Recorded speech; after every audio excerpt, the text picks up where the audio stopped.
Menggunakan kiai dari Mesir, saya bantah. Syekh Ali Jum'ah tidak bisa jawab, itu orang Mesir.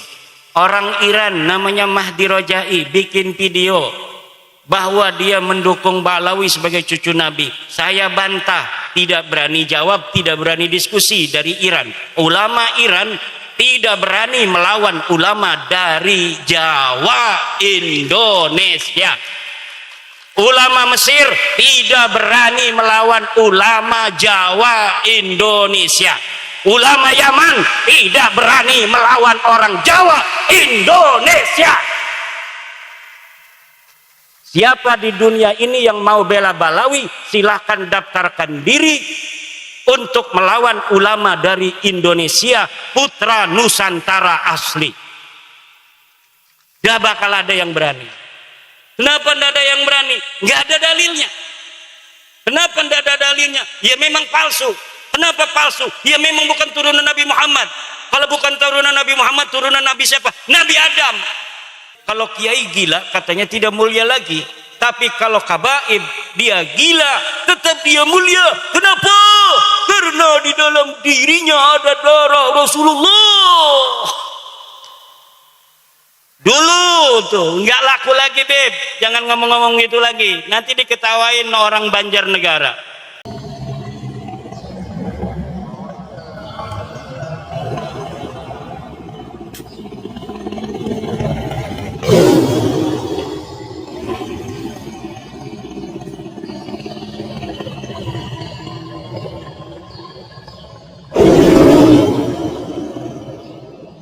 Dzurriyyatin Nabi sallallahu alaihi wasallam. Ayo bareng-bareng. Asyhadu anna Ba'lawi laisu min dzurriyyati Rasulillah sallallahu alaihi wa alihi wasallam. Aku bersaksi bahwa sesungguhnya Ba'lawi, Habib bukan keturunan baginda Nabi Muhammad sallallahu alaihi wasallam.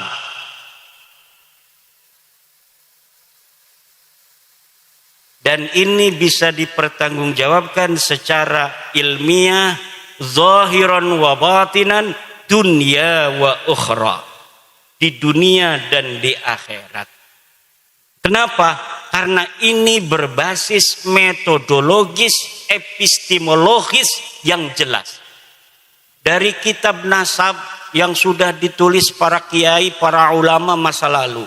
Dari mulai abad ketiga Hijriah sudah ada kitab nasab. Abad keempat Hijriah sudah ada kitab nasab. Keturunan Nabi semuanya itu dicatat, Bu. Rapi pencatatannya dari masa lalu.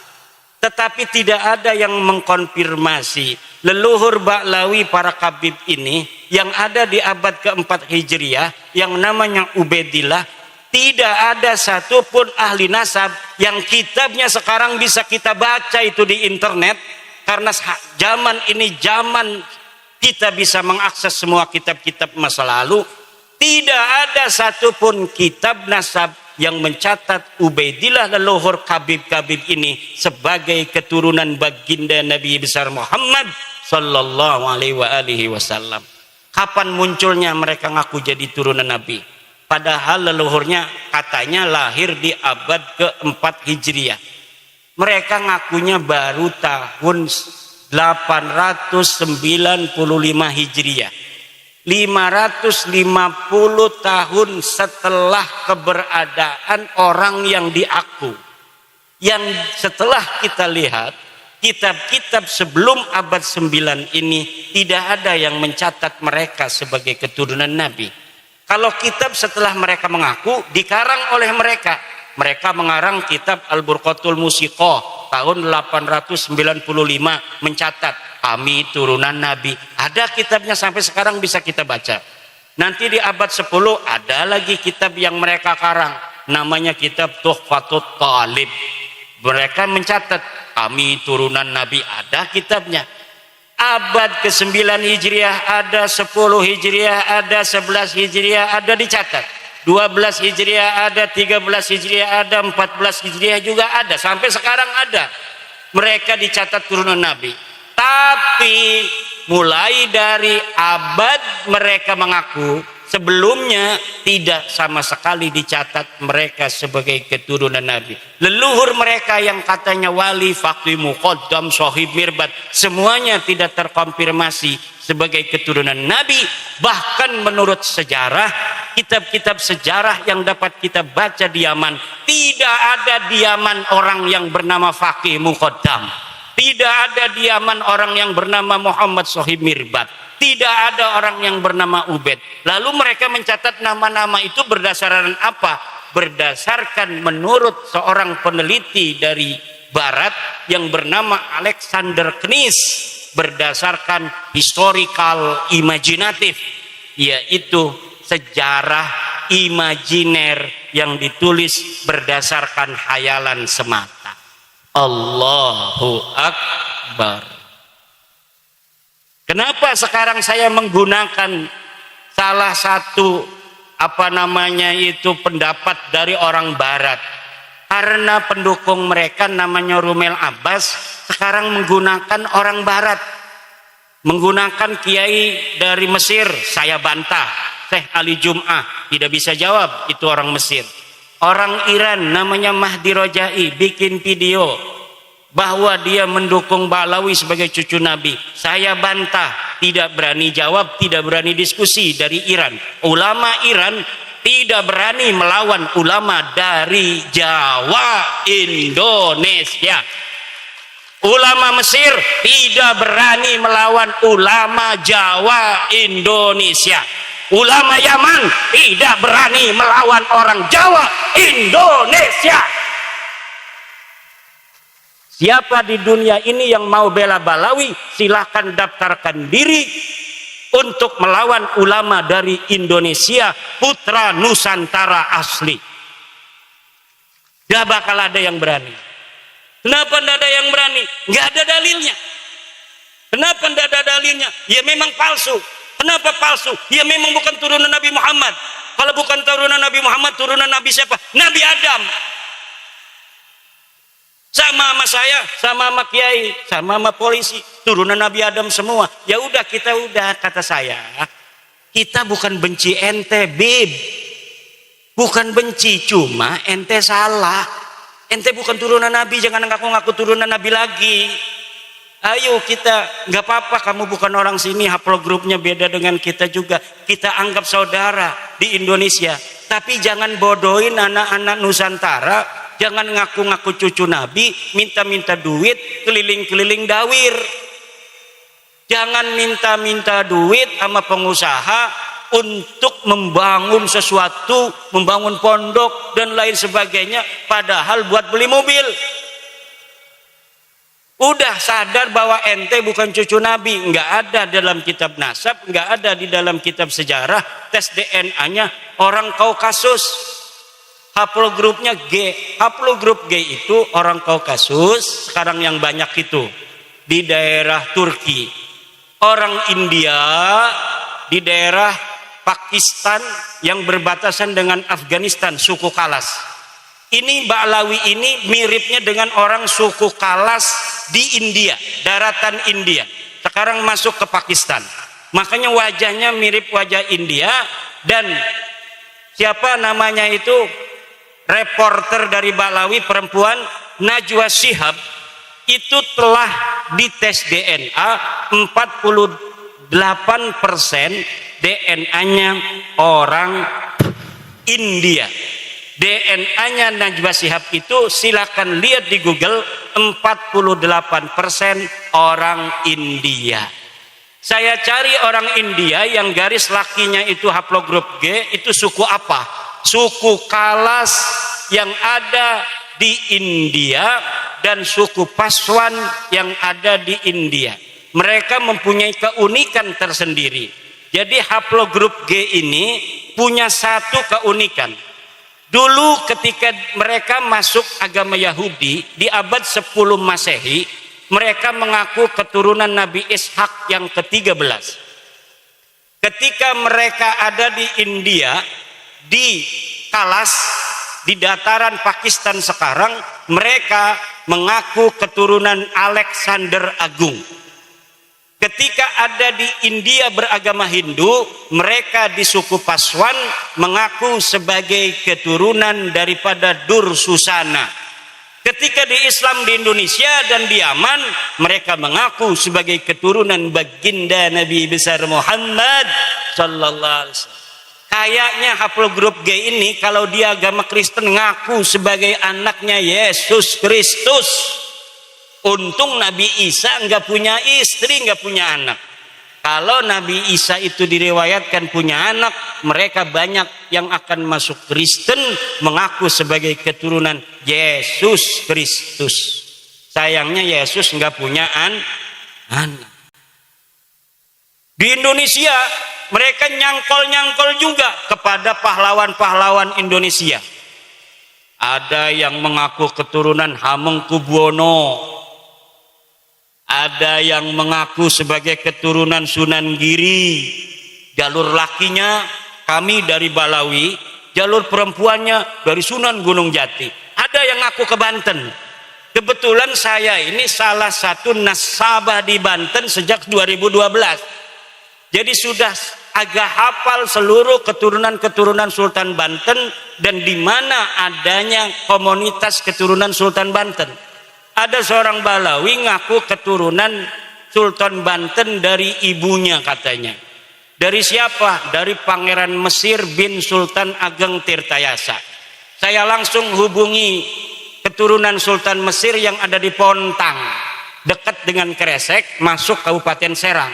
Betul nggak ada susunan nasab seperti ini yang dari keluarga Pangeran Mesir?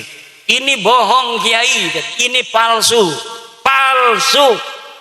Mereka mengaku keturunan Jogja dari Hamengkubuwono II. Saya teliti, saya konfirmasi kepada peneliti nasab di Jogja, palsu. Ngaku Sunan Giri, palsu. Ngaku apa saja, ngaku kiai, ngaku ulama. Masa ulama nggak suruh baca kitab dari kiri ke kanan?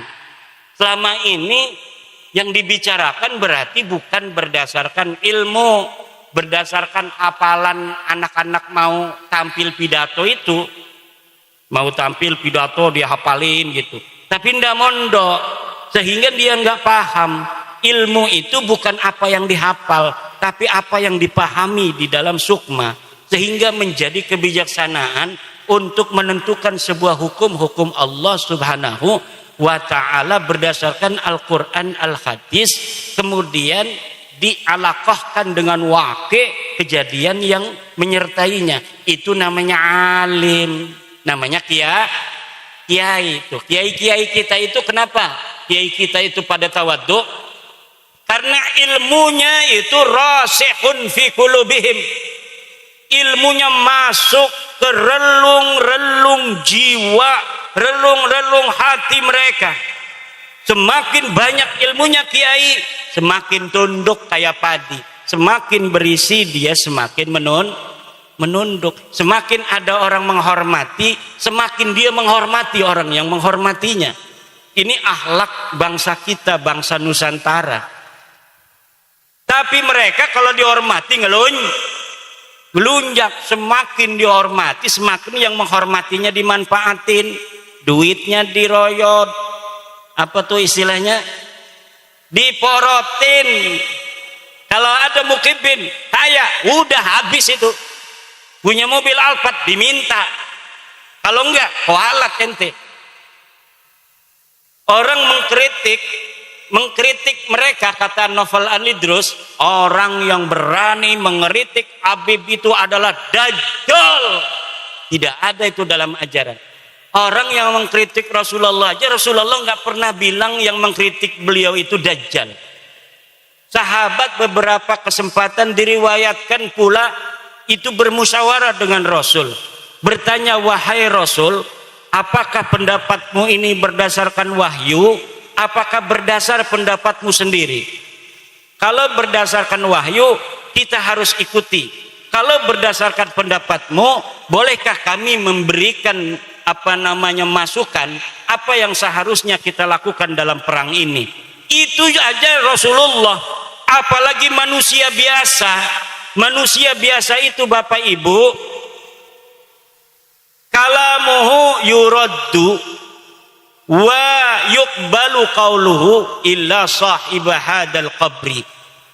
Kalimatnya, kata-katanya, pendapatnya itu boleh diterima, boleh ditolak, illa sahibah hadal qabri, kecuali baginda Nabi besar Muhammad.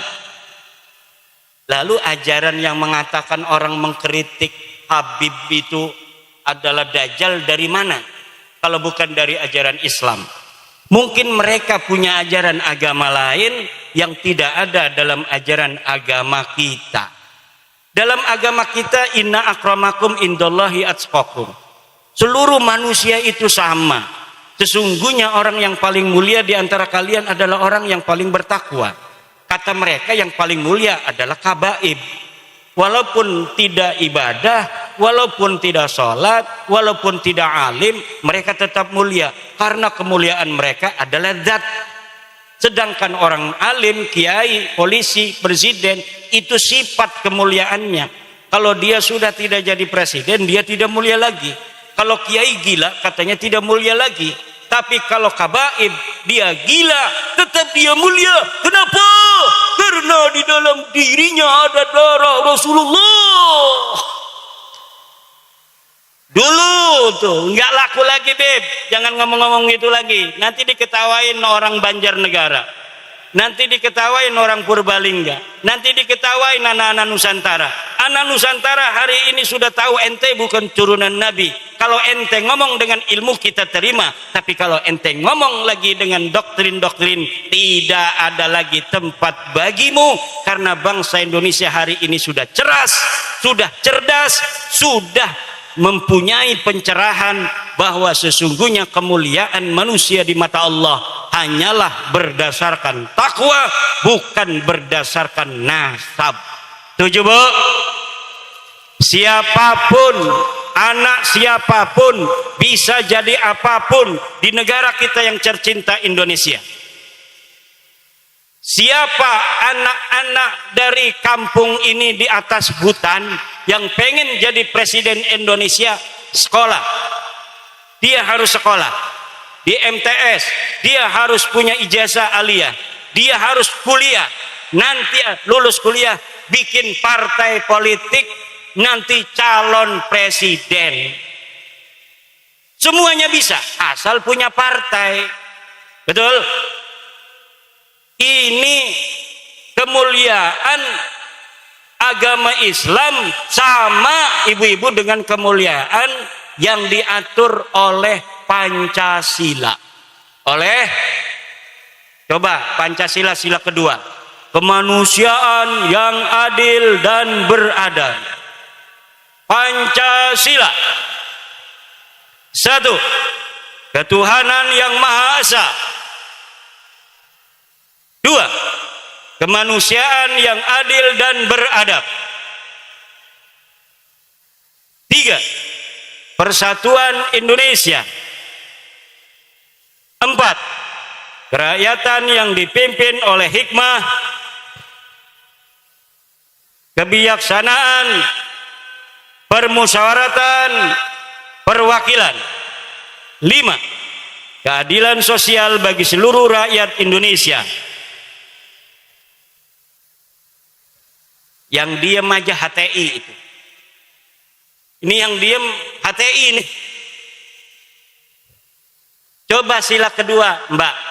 Mbak, nggak usah lihat-lihat foto dulu, nanti digedein aja.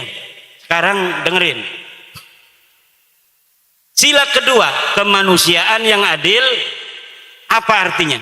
Kemanusiaan kita ini bagi Indonesia adil. Apa artinya? Semuanya sama bagi Indonesia, bagi Undang-Undang Dasar 45, bagi Pancasila. Tidak ada bedanya di dalam negara Indonesia. Dia yang bernasab turunan raja, dia yang bernasab turunan nabi, dia yang bernasab turunan Wali Songo, dia yang bernasab turunan tukang jahit, dia yang bernasab turunan TNI, dia yang bernasab turunan petani, pedagang, pendeta, kiai. Di depan Indonesia semuanya sama, anak-anak Indonesia.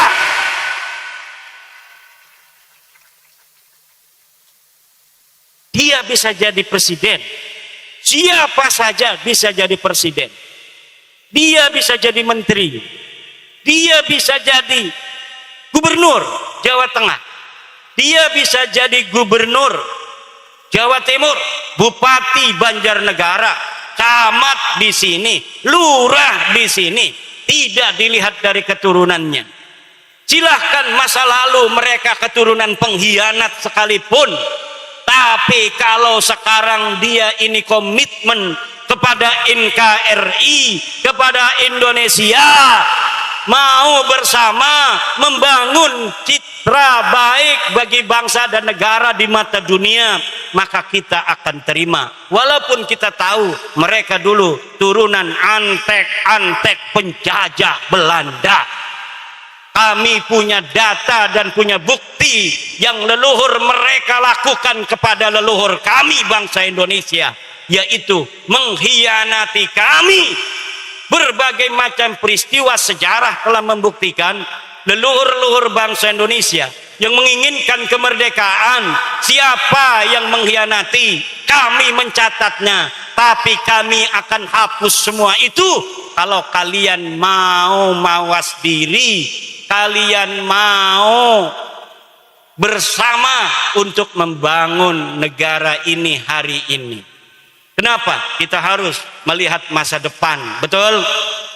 Bukan melihat masa lalu. Masa lalu itu suatu yang kadang-kadang sangat menyakitkan untuk dikenang. Saya banyak bersedih kalau membaca sejarah keluarga, sejarah Banten, sejarah perjuangan. Bagaimana leluhur-leluhur kita dulu sampai mengorbankan diri mereka untuk kemerdekaan kita hari ini. Ada yang tergeletak di pinggir jalan. Hari Sabtu 26 Desember 1682. Untuk apa? Untuk leluhur lakukan itu untuk kita hari ini. Tapi banyak yang leluhurnya sebagai antek-antek penjajah kemudian mencatatkan nama mereka sebagai pahlawan. Ketika dicari sejarahnya, aya. Di mana mereka ketika perang Cilegon 1888? Di mana mereka ketika perang Diponegoro 1825?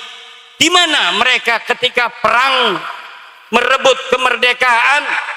Di mana mereka ketika perang mempertahankan kemerdekaan? Ketika masyarakat Surabaya 10 November 45 mati berkalang tanah, di mana mereka berada? Tidak ada satupun dokumen yang menyatakan Baklawi ada di sana. Tidak ada. Tapi kita tidak akan mengungkit-ungkit masa lalu. Kita menatap masa depan. Hari ini dan masa depan. Ayo kita bersama. Jangan ngaku turunan Nabi. Jangan merasa paling mulia. Karena memang kamu tidak mulia. Tidak ada yang pantas kamu banggakan. Kamu ngaku turunan Nabi, bukan turunan Nabi. Kamu mengaku orang berilmu, bukan orang berilmu. Wani adu. Kamu ngaku sebagai orang soleh, tidak soleh. Banyak yang kemarin ketangkep itu ngebegal motor, betul? Tukang malak-malak kiai, malak-malak orang. Apa yang kamu banggakan? Tidak ada yang pantas kamu banggakan di tanah Indonesia ini. Yang harus kamu lakukan, didik anakmu, suruh mondok kepada kiai-kiai biar pinter. Nanti biar dia yang merubah sejarahmu menjadi sejarah yang baik untuk bangsa dan negeri ini. Amin ya robbal.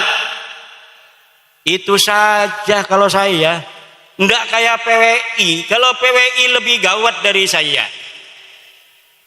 PWI itu gawat lebih dari saya. PWI itu luar biasa semangatnya, ini ketuanya nih. Ketua PWI ini semangatnya luar biasa, galak. Kenapa? Dulunya dia akalin melulu, dulunya dibohongin, banyak dibohongin, jadi sekarang muara itu. Makanya kalau saya jangan tolak-tolak orang datang. Saya ini pribadi saya, karena organisasi ini milik banyak orang, jadi pendapat saya itu harus nurut banyak orang. Kalau bagi saya, siapa saja Malawi mau kemana saja persilakan saja. Kalau ada yang mau masih mau jadi kibin. Kalau kita tidak setuju, ngomong tidak setuju. Tapi cukup tidak setuju saja. Tapi di Jawa Timur, Jawa Tengah, kalau sudah tidak setuju, pokoknya teu aing mah karasan geus ieu cenah ieu aing ieu sakit ieu. Nah makanya kita tidak bisa untuk memutuskan organisasi berdasarkan keinginan saya, tidak. Makanya ya walaupun kita tidak setuju, karena itu keputusan organisasi otoritas daerahnya masing-masing, silakan saja sepanjang tidak mengganggu kepentingan publik, tidak mengganggu negara, tidak mengganggu agama. Biar kasih pelajaran saja, biar mereka sadar. Kalau sudah sadar kan alhamdulillah. Tapi jangan sampai ada hal-hal yang tidak diinginkan. Kenapa? Karena yang akan rugi adalah saudara-saudara kita. Kibin itu, kibin itu siapa sih? Saudara kita. Understand? Understand? Understand? Kibin itu jangan dikira musuh saudara kita. PWI ada untuk mereka. Kalau mereka nggak merasa terjajah loh. Orang yang belum dalam kesadaran itu walaupun dijajah nggak merasa dijajah. Dia diperbudak nggak merasa diperbudak. Kita saudaranya yang melihat, yang netesin air mata. Turunan raja, turunan orang terhormat jadi budak dari orang yang turunannya nggak jelas. Turunan pahlawan-pahlawan Indonesia yang dulunya ahli perang, yang dulunya ahli mempertahankan negara, sekarang dibodohin oleh turunan wayang yang nama leluhurnya tidak ditulis oleh sejarah sama sekali. Leluhur orang Banjarnegara, orang Purbalingga, ini orang-orang besar. Makanya sekarang Presiden Indonesia ini ada darah Purbalingga, ada darah Banyumas, ada darah Banjarnegara. Siapa yang tahu Pak Prabowo? Ada darah sininya, bos. Ini daerah sini jangan gegabah. Laikun li ayyasira roisan fi Indonesia. Layak jadi pemimpin-pemimpin. Dulu orang Solo pernah presiden orang Solo, betul? Pak Harto, Pak Jokowi. Sekarang giliran orang Banyumas, Purbalingga, Banjarnegara yang punya presiden. Alhamdulillah. Pak Prabowo itu kakeknya orang sini. Namanya Pak Sumitro Joyo Hadi Kusumo. Harus bangga jaga negara ini karena salah satu putra terbaik daerah sini jadi Presiden Republik Indonesia. Alhamdulillah. Ini menunjukkan siapapun anak-anak Banjarnegara bisa jadi presiden. Siapapun anak-anak Banjarnegara bisa jadi gubernur Jateng. Kalau kemarin itu Pak Ganjar dengan Pak Prabowo, itu orang sini semua kakeknya. Betul? Pak Ganjar Purbalingga ya? Purbalingga. Pak Prabowo orang Purbalingga, Banyumas, Banjarnegara, leluhurnya itu pernah jadi bupati-bupati. Itu kalau siapapun yang jadi, Pak Ganjar yang jadi, yang menang orang Banjarnegara. Wong kresek kalah. Yang jadi Pak Prabowo yang menang orang Banjarnegara, Purbalingga, Banyumas. Ini patut disyukuri bahwa ada putra kita, saudara kita yang jadi Presiden Republik Indonesia. Makanya harus bantu negara. Bagaimana caranya? Hai PWI, jaga keamanan negara kita Republik Indonesia. Kalau perang mah perang. Orang sini jagonya perang. Understand? Siapa yang mendampingi Pangeran Diponegoro perang melawan Belanda? Dia orang Banjarnegara, orang Banyumas, orang Purbalingga.